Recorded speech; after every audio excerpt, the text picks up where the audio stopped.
connects with you connects with me. And the one who cuts off from you cuts off from me. This is the family in Islam.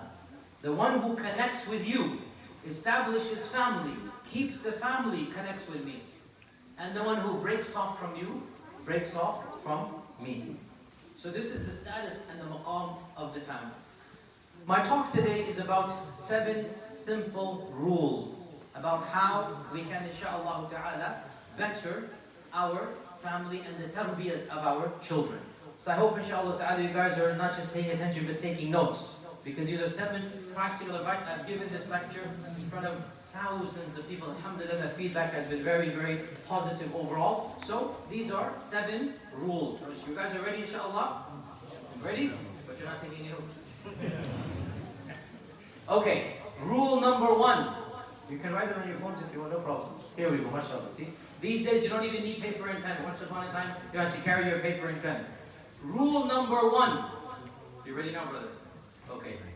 Rule number 1. There are no rules. There are no rules. You cannot raise your family by science, by equations. Raising your family is an art, not a science. There are no rules. There's no hard and fast rules that work in every single scenario. It's not a computer equation. It's not a program. It's not an equation that's mathematics. It's not science. You don't just plug and chug and get the result. And anybody who promises you 7 rules to raise your children and guaranteed success, he is not knowing what he's talking about. Famous psychologist of Harvard wrote a New York Times best-selling book about child psychology. In the introduction he writes, when I was doing my PhD in child psychology from Harvard, I had 6 theories about how to raise kids, but no kids. Then over time, I had 6 kids, but 0 theories. This is what happens. And the fact of the matter is, there are no rules. Raising children is an art, not a science. You cannot teach people art, you can teach people science. So raising children is something that you need to approach with a different frame of mind. You need to approach with a different frame of mind. Imagine yourself continuously on the job, being trained on the job, learning on the job. Always something new on the job. You're in continuous learning phase as a parent. That's what being a parent is. So you approach it with a different mindset, is the point. So there are no rules, but we can say there are suggestions or tips or advice. So rule number 1, there are no rules. Tip number 2. Okay, we now modify, because there are no rules. Suggestion number 2 or tip number 2. And this is something that is universal in anything that we do, okay? Whatever you do, the Sharia tells us that 3 things should be done. Whatever it is, doesn't matter. Parenting is something. Whatever you do, 3-step process. Number 1, you have to have the niyyah in your heart to begin. And the niyyah is for Allah subhanahu wa ta'ala. Niyyah is followed up, number 2, with ilm, knowledge. And ilm is followed with action, amal. This 3-step process is the Sharia step for doing anything. Niyyah, ilm, amal.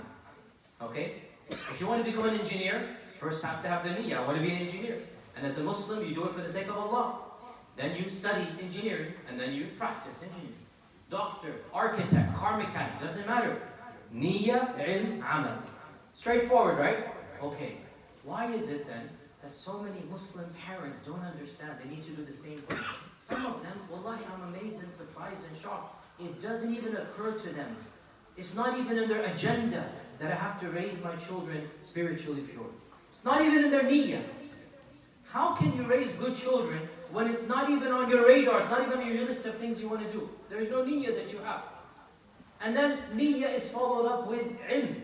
And in this case, ilm is not the type of ilm of fiqh and aqidah. This is ilm of how to be a good parent, a good father, a good mother. And as we said in point number 1, it's constant learning. It is asking other people, see what works for you or not. Because you will see for yourself, and everybody who's a parent knows this, raising children, as we said, is an art, not a science. So ilm here is not the ilm of equations and a particular method. The ilm here is just Get the advice of your peers, of your cousins and friends, of other people in your society, of your neighborhood. Read some books, listen to some lectures, and then try, experiment. What works for one child might not work for another. What works for two of them will not work for the third. What worked for none of the first three will work for the fourth child. This is the reality. So ilm here means you have to be open-minded, broad-minded, ask and read and listen and research. But it's not a science, it is an art. Still, art has an ilm to it as well. That's my point here. Then ilm is followed by amal. Amal here means hands-on learning. Try one thing, see what it works. Maybe it will, maybe it won't. Make every failure a mechanism to potential success. Learn from your mistakes, okay? Such that your mistakes make you a better parent, not a worse parent. As long as you're bettering yourself, there is no such thing as a mistake. As long as the learning curve continues to go up, that's what we're talking about over here. So, when it comes to parenting, these are three simple, again, this is the second point. We have 7 points today. The second point, have it in your mind, in your niyyah, that I have to raise children that are pious and righteous. This is my responsibility. Remind yourself of the ayat and hadith that tell you of your responsibility as a parent. Remember, our Prophet ﷺ said, all of you are shepherds and all of you will be asked about your flock. And so the father is a shepherd, he'll be asked about his family. The mother is a shepherd, she'll be asked about the family. Notice, mother and father have the same flock, same responsibility. But how they express that responsibility is different. The rights of the father are not the rights of the mother, but their responsibility overlaps. It's the family. Both mother and father are responsible. This is your niyyah. You have to answer Allah Azza wa Jalla what you've done. And then ilm, and then amal. All of this has to be in your frame of mind. So, the second point, we said, niyyah, ilm, and amal. And this is anything that you do. My third point, the third point that I have, lead by example and not by lectures. Lead by example and not by lectures. Your child will observe what you are doing, not what you are saying. The best way to impact your child is to be a role model for them. And being a role model means you need to be consistent in your own lifestyle. You need to demonstrate what it means to be a Muslim, to love Allah and His Messenger. Sallallahu Alaihi Wasallam. How you interact with others is the mannerisms you will teach your child to interact with others. There's no point dumping him in the madrasa 1 hour a week when 23 hours a day he sees his father doing something else. There's no benefit in bringing the imam or Maulana Sahib to your house and teaching one thing when he sees being practiced another thing. I ask you by Allah, dear Muslim parents, if you do not pray 5 times a day, how can you expect your child to pray 5 times a day? If you don't wake up for Fajr, how can you expect your child to wake up for Fajr? If you don't care about where your rizq comes from, how will you make your child understand you need to watch every dinar and dirham, every dollar and penny, every pound and rupee that comes to your pocket has to be halal? You need to monitor it in your own daily life, such that you impact your child in that manner. We all know the famous saying that actions speak louder than words. And this is especially the case for children. Children absorb the values from their parents. And they see what their parents do. I tell you honestly, dear parents, there are sisters in the audience as well? Brothers and sisters, husbands and wives, mothers and fathers, I swear to you, how you two interact with one another will dictate very much how your child will interact with his or her future spouse. The way you deal with your husband, sisters, or husbands, the way you deal with your wives, it will be absorbed by your children. What you are doing in your lifestyle will have repercussions for generations to come. It's not just you. It will have repercussions for generations to come. And this is something that survey after study has shown and demonstrated. I'll tell you one statistic. When I first read it, I was shocked because I didn't understand this statistic. But then obviously, in light of what I've said, it's completely common sense. I read a statistic in one study that the majority of those men who abuse their wives, physically abuse them, pause here, footnote, dear men, Aisha radiallahu anha said, hadith is in Bukhari, and she gave qasam by Allah. Wallahi, she said, the Prophet ﷺ never once raised his hand to strike a servant, a child, or a lady. In a society where beating one's wife was the norm, every husband disciplined his wife. In a society where it was the culture and the custom, our Prophet ﷺ demonstrated what a true gentleman is. Aisha gave a qasam by Allah. Wallahi, she said, radiallahu anha, the Prophet ﷺ never raised his hand against a khadim, against a child, against a lady in his entire life. Don't tell me you love the sunnah and then you don't follow this sunnah. Okay? So the point being that a study and a survey showed that I think 60-65% of men who abuse their wives, they come from families where their fathers abuse their mothers. Now, I read this, and the first time I read it, I thought I don't understand. Why? Because when a teenager, I'm talking to the men here, when you're a teenager, suppose you're a teenager, and you see your father being angry at your mother and shouting and maybe even doing more than shouting, as a teenager, automatically, where will your emotions go? Tell me. Towards the mother. As a teenager, who will you automatically want to protect? The mother. So now, I thought when I read this statistic, that doesn't make any sense. Why does the 15-year-old kid, as a 15-year-old, want to side with the mother? Then when the 15-year-old becomes a 45-year-old, he becomes the father. You understand the question here, right? When he knows firsthand what damage physical abuse does in a household, why would he choose that path? And obviously the answer, I answered myself.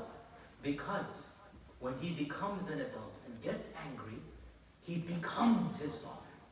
That's what a man does with his wife when he's angry. Even though if you were to ask him when he's calm, he would say, oh yeah, I've seen it and I know it, it's not good. He would verbally say one thing, but what do his manners show? The exact opposite.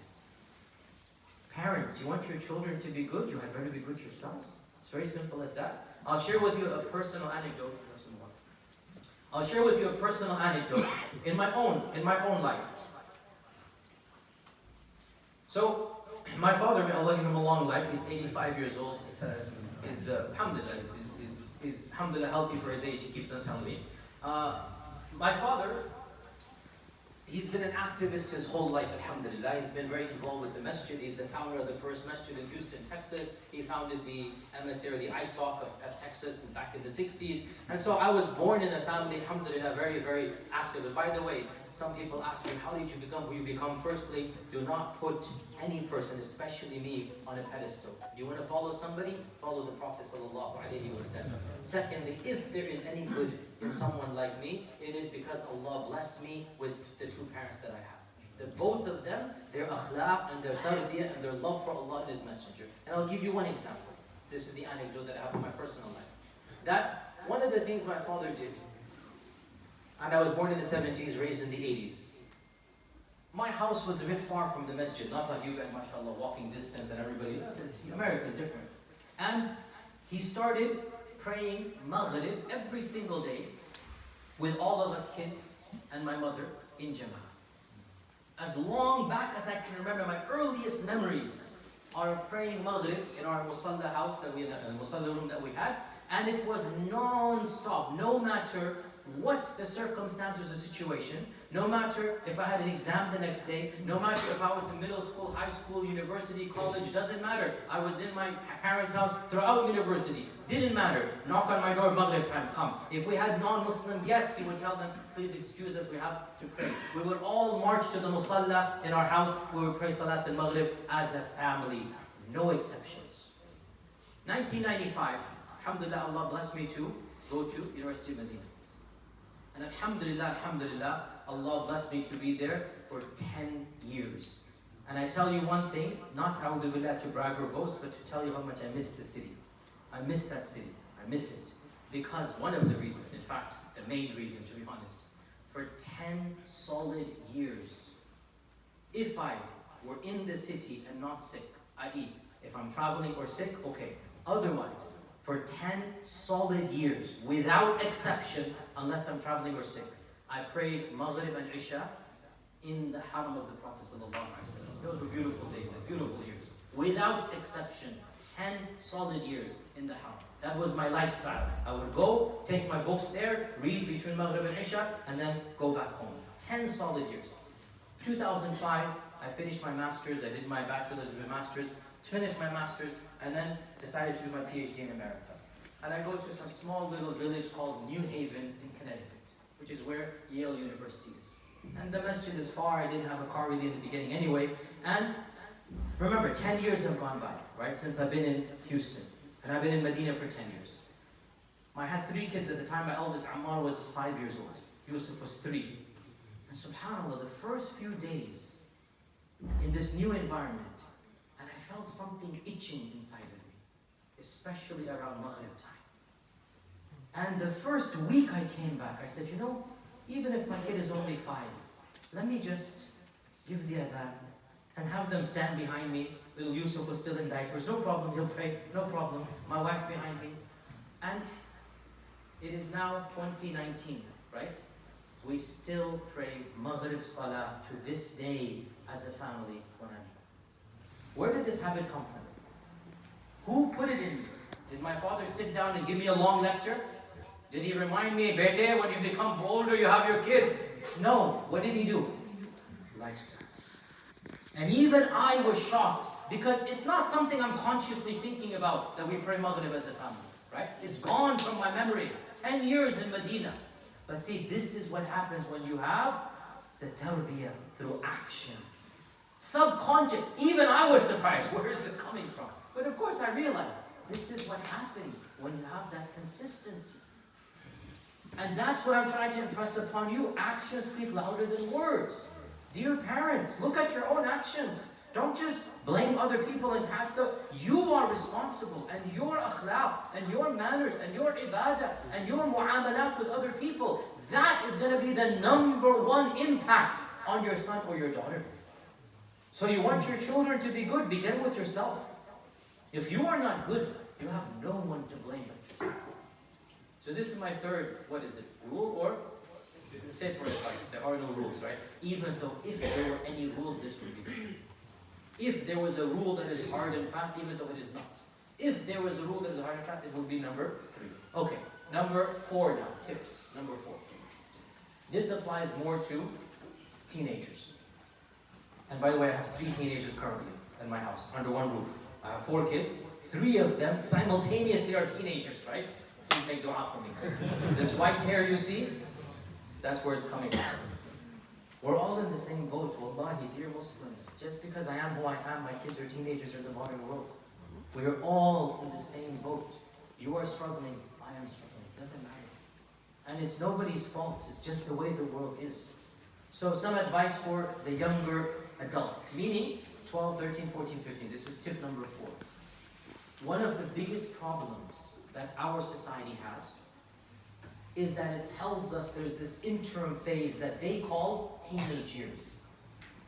And they expect teenagers to be treated like children. But our Sharia tells us that young men and women are literally that, young men and young women. Our Sharia tells us, when does an adult become an adult? When does a child become an adult? At the onset of puberty, and that's what age? 13, 14, 15 max. So my tip number 4, don't infantilize, treat like an infant. Don't infantilize teenagers. Treat them like young men and women. Talk to them sensibly. When they're 3 or 4, I understand you need to raise your voice. You need to say, because I said so. End of story. That doesn't work effectively when they're 14. It's not good enough just to say, because I'm your father, do it. That's not tarbiyah at that stage of your life. Don't treat a 14-year-old like a 4-year-old. He's 14. The Sharia, the Quran, the Sunnah gives us many examples. Ibrahim and Ismail. When Allah showed the dream to Ibrahim, Ismail was not yet baligh. They say he was 13 years old. The dream, the dream. What does the Quran say?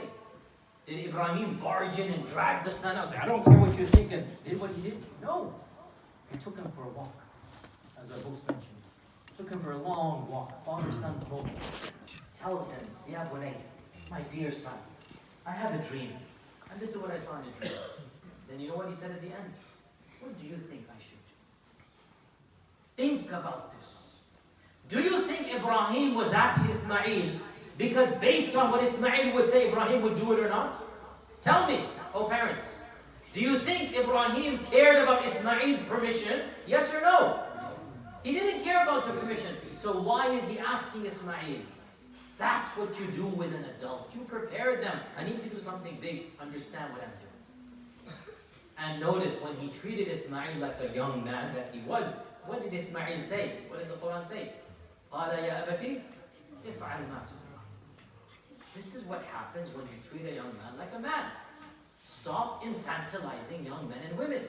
Allah mentions in the Quran, وَبَتَلُوا الْيَتَامَى, and it is a long tafsir of this, but to summarize, extract from it, Allah is advising us, young men and women, give them responsibilities. If they pass, increase their responsibility. If they pass, keep on increasing. If they fail, make them learn from the mistake and then do it again. This is in the Quran, that you don't just leave kids be kids. Give them responsibilities suitable for their age. And expect them to fail once in a while. That's why you're there.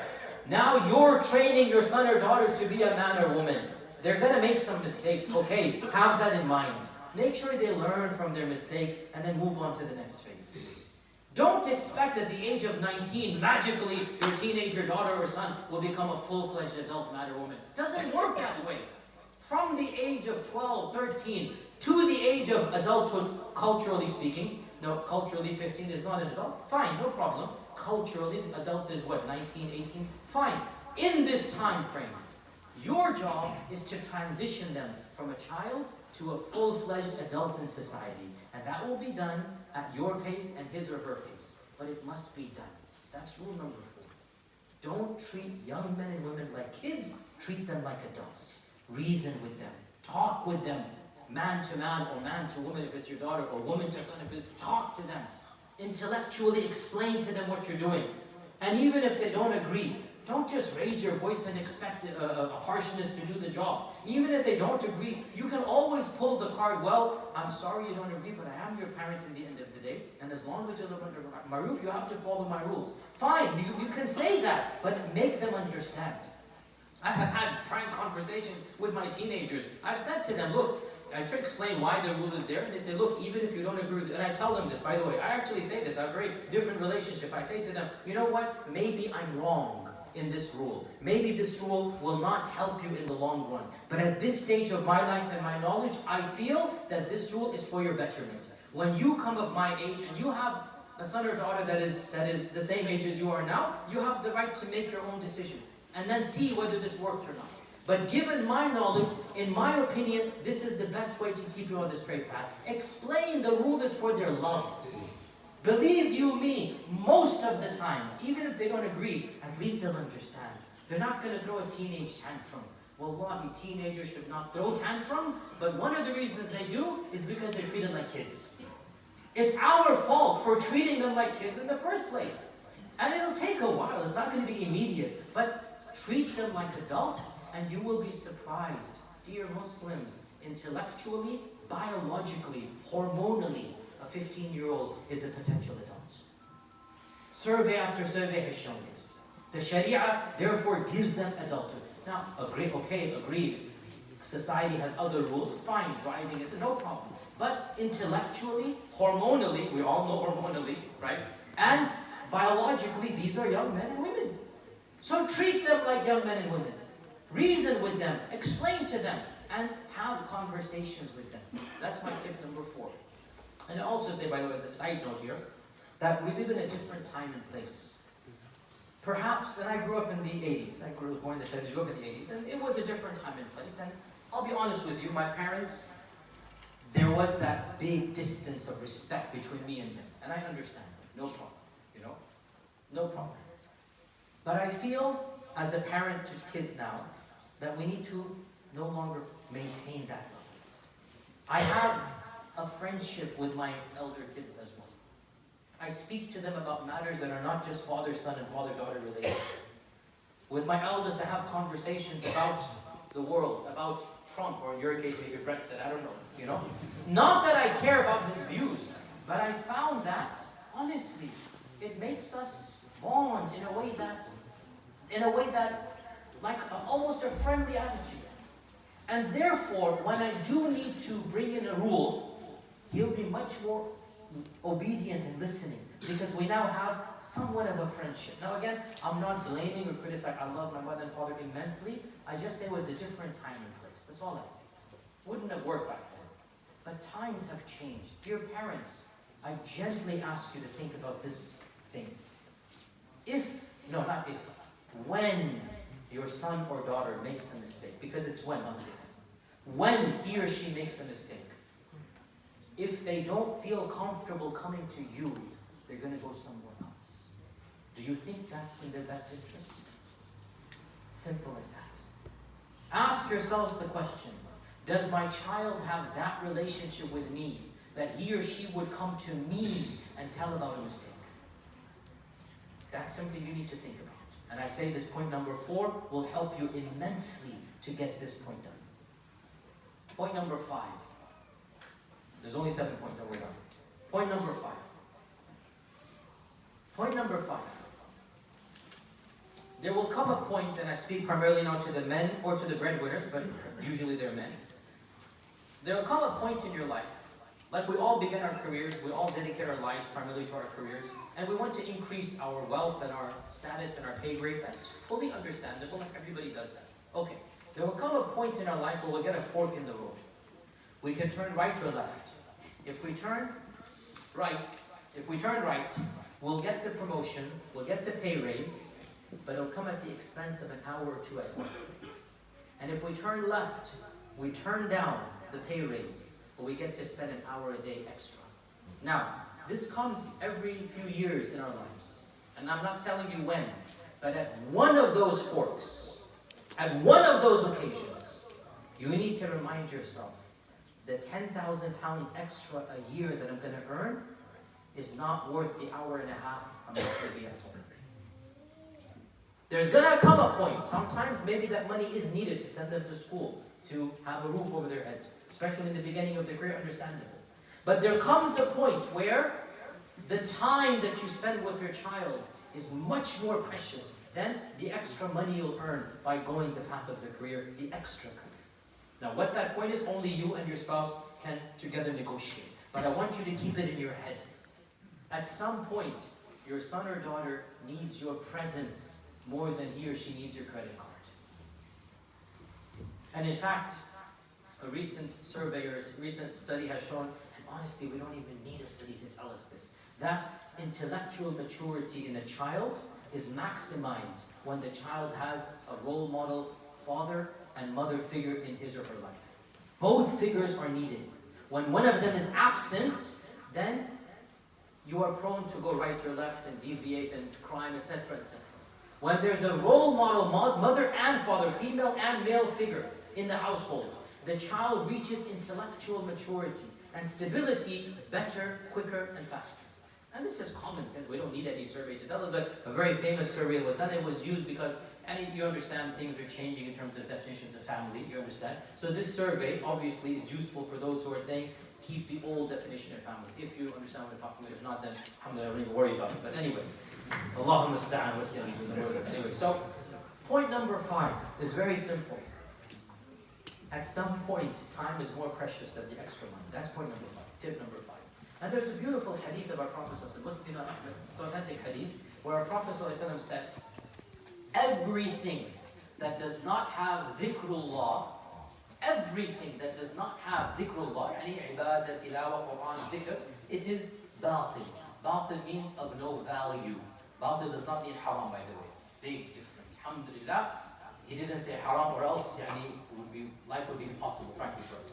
Batil means there's no value. And let's be honest here. Chilling and watching Netflix for 5 hours, it's batil. You don't lose. There's no barakah in it. Let's be honest here, right? Okay? There's nothing happens of value wasting your time. So it's batil. So everything like that is batil. Then he said, except for 4 things. Now, this hadith is beautiful. Why? Because these 4 things, they don't have dhikrullah, but there's barakah in them. This is beautiful, right? One of them, listen to this, fathers in particular, even though it applies to both. Rajul, a man, but it applies to women as well. While he is playing with his family, مُلَاعَبَةُ الرَّجُلِ أَهْلَهُ. A man just chilling with his family, going out on a picnic. Even if there's no dhikr of Allah, although there should be salah and whatnot, even if there isn't, they go for an hour and come back. In that there is barakah. Think about that. A man, we can translate, chilling with his family. That's literally what the hadith is intended to convey. Mula'abatul rajul, that's the classic way of saying, a man just relaxing and having fun, you know, and the process of him is racing with Aisha, and the process of him is playing with Hassan and Hussein, and the process of him carrying Umayma when he's coming to the khutbah. Can you imagine if a khatib comes and he has his daughter or granddaughter in his hand and says, I didn't want to leave her, she was crying. That's what he said, right? I didn't want to leave her, she was crying. This is our Nabi sallallahu alayhi wa sallam. Jabir ibn Abdullah says, one day we went into sajda and we stayed and stayed and stayed until I became worried. Maybe somebody attacked the Prophet sallallahu alayhi wa sallam. And so, scared, fearfully, I lifted my head up to see what's happening. And lo and behold, Hassan was on his back, playing and jumping. And the Prophet sallallahu alayhi wa sallam is there, waiting for the kid to get off his back. Without, you know, you can take the kid off if you want, you know. But this is what you call love. This is what you call mercy and compassion. And so because of this, he's there. And the whole congregation is waiting because it is the Prophet. So you're not going to do anything, right? The famous Al-Aqra' ibn Habis, the Najdi chieftain, he comes. And he says, when he saw the Prophet ﷺ and Hassan and Hussein were playing around. And while the chieftain, this man with his cloak and whatnot, he walks in. And he raised Hassan and he kissed Hassan, right? And the man felt like, this is your leader? And he said, I have 10 sons, and I have never once picked up any of them or kissed them. What's he trying to say, by the way? What's he trying to say? Tell me.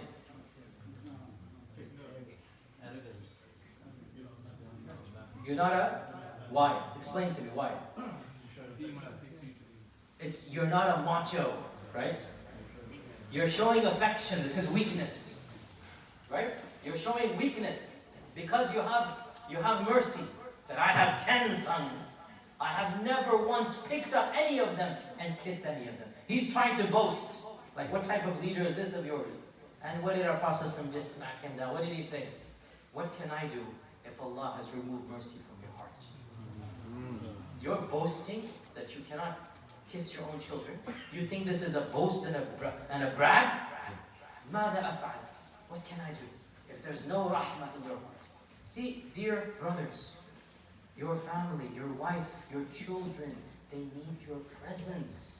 They need your money as well, by the way, right? But you need to balance that. You need to balance that.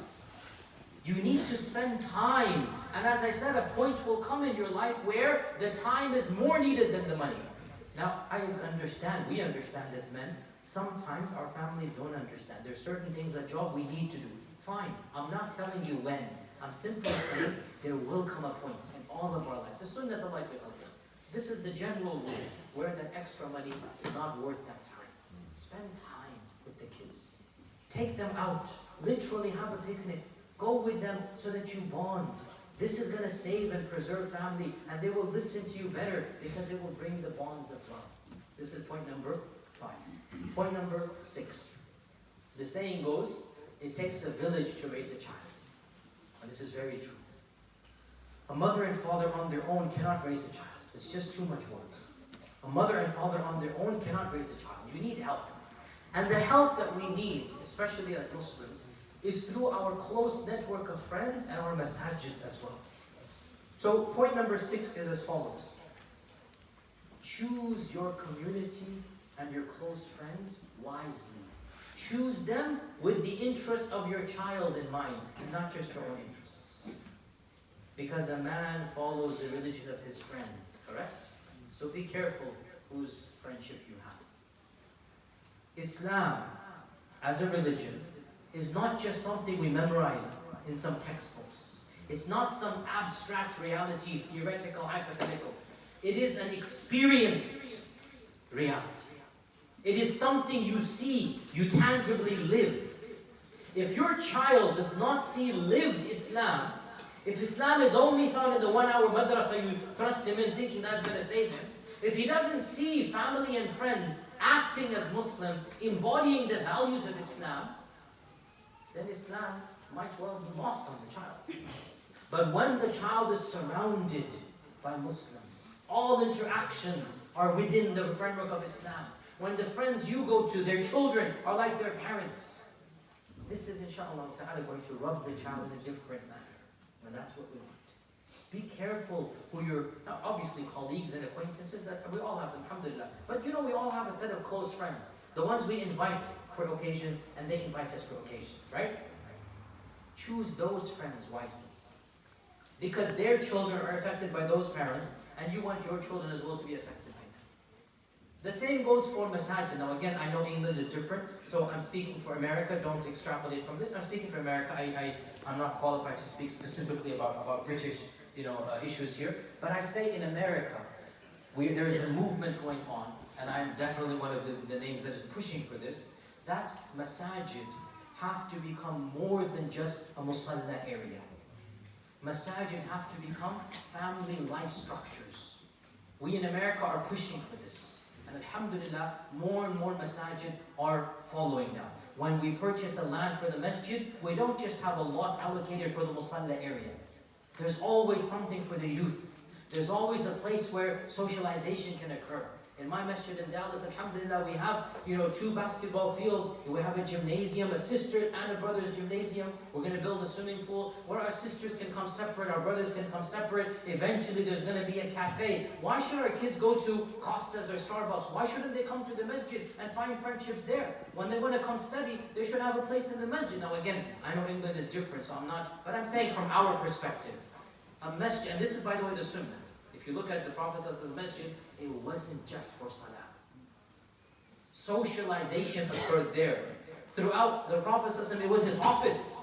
Delegations came over there, right? Even when the Abyssinians did their playing with the spears, where did they do it? In the masjid, right? This is halal arts happening in the masjid. When the Sahaba had meetings in the masjid became a place of socialization. So the hub is the hub of the community, not just for the ibadat and the salawat. Of course, the ibadat and salat have to take, I'm not saying, but I'm saying more than that. Now again, I don't know your situation here, but I'm simply saying this under rule number 6, which is community and friends. For Islam to survive and flourish, your child has to see and experience lived Islam, and not just theoretical, abstract book Islam. This is point number 6, and now our final point, and inshallah ta'ala I'll hand it over to our sponsors. The 7th and final point. Allah subhanahu wa ta'ala has blessed us with a secret weapon, which some of us don't even know about, and even more sadly, those that do rarely take advantage of. It is a gift He has given us that is more precious than gold and platinum in this issue of raising our children. It is a weapon in our arsenal that is so powerful, and yet it is barely used. And it is the weapon of dua. The weapon of dua. Our Prophet ﷺ said, 3 are the du'as that are never rejected by Allah subhanahu wa ta'ala. 3 are the du'as that are always accepted. And one of them is the dua of the parent for the child. By Allah, I ask you, you know that Allah will accept the dua of the parent for the child. Your Nabi and my Nabi sallallahu alayhi wasallam has promised that when a father or mother raises his or her hands up to Allah, and from the depths of his or her heart calls out to Allah for the benefit of their child, that Allah will hear that prayer and answer to that prayer. And yet we don't make dua for our own children. I mean, if we cannot even make dua for our kids, let me be brutally frank here. If we're so lazy or so stingy as to not even raise our hands up for Allah and say, oh Allah, bless my son. Oh Allah, guide my daughter. Oh Allah, grant them the best in this dunya and the akhirah. Oh Allah, guide them to the best akhlaq. Oh Allah, cause them to love Allah and His Messenger. The Quran has, no exaggeration, more than half a dozen du'as. about parents for their children. More than half a dozen about parents for their children. How many of us have even known these du'as? How many of us use those du'as? هب لي من لدنك ذرية طيبة أصلح لي في ذريتي ربنا هب لنا من أزواجنا وذرياتنا قرة أعين واجعل المتقين إماما. Allah is gifting us, not on a silver platter, not on a platinum. It's more precious than this dunya and all that is in it. Allah is telling us, use this dua. Here, use it. Many of us don't even know what's in the Quran. Many of us have no clue that our du'as are answered for our children. Wallahi, how can any good come to our children when we're not even asking for their good? So please, from now on, parents, use this weapon all the time. Every prayer, every dua. I mean, I don't know about you. Actually, I do know about you. Is there anything more precious than our children for us?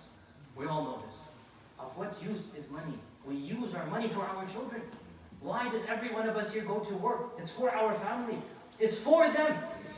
So what's more precious than them? Nothing. In this dunya at least, nothing. So why can't we make dua regularly for our children? Ibrahim alayhi salam building the Kaaba. What is on his mind? He's building the Kaaba. What is on his mind? رَبِّ اجْعَلْنِي مُقِيمَ الصَّلَاةِ وَمِنْ ذُرِّيَّتِي. Look at who he's thinking. Look at how he's thinking. He wants his children to be of those who pray toward this Kaaba. Dear Muslim parents, if you're not going to make dua for your kids, then who will? What else? I mean, what do you lose by this? And there's another benefit, by the way, of making dua. When you make dua constantly, you remind yourself of your own obligations towards your kids. You remind yourself, I need to take care of my kids. I have a responsibility towards my kids, right? And so it's not only Allah's barakah, it's also that you remind yourself about this issue. And final point, dear brothers and sisters, look, these are 7, what were they? 7 what? Tips, not rules. Because raising children is an art, not a science. Okay? 7 tips. Look, at the end of the day, why are they tips? Because you can do all of them, and these aren't the only I can give. We have longer lectures, and others can give other lectures. You can do everything. Are you guaranteed that your child is going to come out? No, you're not guaranteed. Nuh alayhi salam. How about his son? Is anybody going to say that Nuh was not a good role model father? Not make dua for him? Nuh alayhi salam. What are you going to do? You can do everything in the book. But in the end of the day, I do not control the hearts of my children. I do not. I cannot. إِنَّكَ لَا تَهْدِي مَنْ أَحْبَبْتَ. I cannot guide someone just because I love them. It is Allah who guides. So, Allah will not judge us based upon the results. This is Allah's mercy. Allah will judge us based upon the effort. Did we try our best? Did we do everything in our power? We do it, and we leave the rest to Allah subhanahu wa ta'ala. Because in the end of the day, once the child becomes an adult, what can I do? And by the way, the parent will never stop trying until the parent dies. That's the job of the parent. And it is possible, and I have many instances of stories where the parent dies and the child becomes righteous afterwards. And I don't think the parent failed. I think this is the fruit that was planted. And the death of the parent sparked that fruit to grow up. I've seen it happen, plenty of stories in my own extended circle of friends. So never give up, never give up. Keep on trying. Lots of dua, lots of love. All of these points and more. And in the end, you leave it to Allah subhanahu wa ta'ala. Final point, and then I please ask you to remain a few minutes, because in the end of the day, this point is relevant, and then the sponsors do have a very good project, and they have promised me, how long? 3 minutes? 3 minutes. Okay. Brother Rahim Jung, who is one of yours, right? This is his masjid? Apparently, mashallah. Not his meaning, owning, but he comes here, mashallah, regularly. So I traveled the world with him. So now I'm coming to the masjid he prays in. So it's like something, you all know Brother Rahim Jung and the Jung family, alhamdulillah. I've known them for more than 25 years, the Jung family, alhamdulillah. Not Rahim, I've only known him for 20 years, but the rest of them have 25 years. So, final point, and it is a related point. I've given you 7 tips. There's actually more, and if I were to add one more, an 8th one would be the following. We have a principle in Islamic theology, كَمَا تَدِينُ تُدَانُ. As you do unto others, you shall taste the reward or the punishment in the same manner. There's another principle, al-jazā'u min jins al-amal. Al-jaza'u min jins al-amal. The reward for the punishment is going to be in accordance with what you have done. So, you want your kids to be taken care of, Islamically and financially. One of the easiest ways to guarantee that is to take care of orphan kids who have nobody to take care of. Simple as that. That's why I'm saying it's related exactly to our project. One of the easiest ways to help your own children is to help those who have no other help after Allah Azza wa Jal. And those are the most vulnerable, and those are orphans. And in fact, I don't even need to quote you generalities. We have specific evidences in the Quran about this. Surah Al-Kahf, Khidr and Musa, the last 3 stories of Surah Al-Kahf, right? The 3 incidents. I don't have time to go into tafsir here. If you don't know them, read them, and I have a tafsir of Surah Al-Kahf online. In the 3 stories between Khidr and Musa, 2 of them involve children. In the first of those, because the parents were righteous, Allah gives them righteous children. In the second of those, because the parent, in this case we know the father, was righteous, Allah takes care of the physical well-being of the child, even though the child is an orphan. The piety of the parents, and the righteousness of the parents, and in particular, taking care of orphans, will come back and benefit you in this world before the next. So our pitch today is for orphans, and I want to say, and I do this all the time for good charities, all charities are good. Reed has a specific niche that I personally love and like, and I'm very honored to be their global ambassador, and I've been with them on site. You see, most charities, they just feed and that's it. And that's good, I mean, we need to do that. But Reed is thinking long term. What will really change an orphan's life? 1 meal? Education. Education. That's what Reed is doing. And that's why, to me, it is a game changer. Rather than just being reactive, somebody's hungry, give him a meal. Somebody's hungry, give him a piece of food or bread. No, this is much more long-term.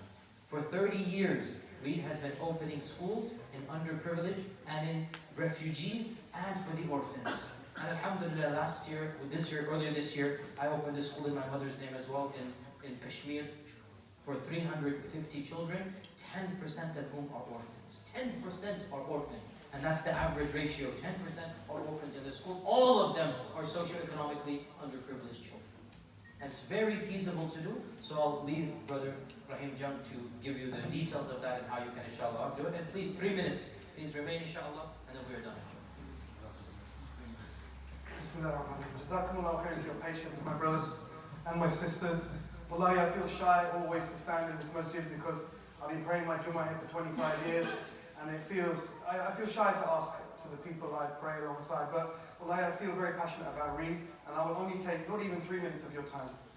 As our Sheikh said, we know the rewards of taking care of an orphan. Allah tells us in the Quran, the Messenger of Allah told us again and again and again about the extent of the reward, the magnitude of the reward. So why, I ask myself, why is there so much reward for taking care of the orphan?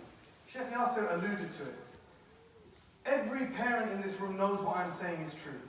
I have 5 children. If my daughter trips and falls in the road, and there is a bus coming at full speed down that road, as a father, I don't have to think. I don't have to make mashura. I don't have to calculate, will I save myself or will I save my daughter? I will throw myself under the wheels of a bus to try and save my child. Every mother, every father will do this. For the orphan child, that's the person who's gone. It's that person who's gone from this dunya. No one is going to work overtime and take grief off their boss. No one is going to sweat to pay for tuition. Nobody is going to be looking after their health and their future. Which is why Allah tells us, you take care of the orphan and Allah will take care of us. And Allah guarantees whatever we give, Allah will replace it. We lose nothing. So we're here with Reed Foundation today. We take care of orphans in Kashmir. We take care of orphans in Pakistan, in Bangladesh, Palestinian orphans and Syrian refugee orphans. We're taking care of them and more, we're educating them so that they don't need to come back and ask for our help. They won't need to come back when they have children and ask for our help. They will look after themselves. I'm not going to ask people to put their hands up. We're not going to do that thing. We're asking you on the way out, please. To take care of one orphan for 1 month is £30. £30 will take care of the entire needs of an orphan for 1 month. If you can sponsor an orphan for a year, it's £30 a month. If you can just give 1 month, just give 1 month. If you want to take care of 3 orphans, take care of 3 orphans, as you wish. But please, when you leave, we have our people here from Reed Foundation. Please give whatever you can, and know that, and this is the most amazing thing for me. Really, when you talk about sadaqatun jariyah, an ongoing sadaqah, imagine you educate a child. You never see them, you never know them, you don't know their name. But because you educated that child, they're able to marry someone educated. They're able to educate their children. Instead of their children being manual laborers, now their children are educated. Their grandchildren, their great-grandchildren are all educated. Can you imagine that matrix? By the time you get to the 2nd generation, 3rd generation, 4th generation, how much khair and barakah has come from your £30? Allah will never lose count. Allah knows everything that sadaqah jariyah becomes. So jazakumullahu khairan for your patience. That's all from me. May Allah bless each and every one of you. Those who can give, those who can't give, may Allah accept it from all of us. Jazakumullahu khairan to Sheikh Yasir. Jazakumullahu khairan for your patience. Jazakumullahu khairan to, we have of course to our Imam Zahir Gatton. Alhamdulillah. And I do apologize. I know that Sheikh Yasir, alhamdulillah, would love to stay and answer questions, but believe it or not, he's on his 3rd program today, and we have 4th, and we have another program for him to get to now. So, Jazakumullahu khairan for your sabr, for your understanding. We thank Jazakallah khair to Sheikh Yasir, and Jazakallah khair to all of you. Wassalamu alaikum.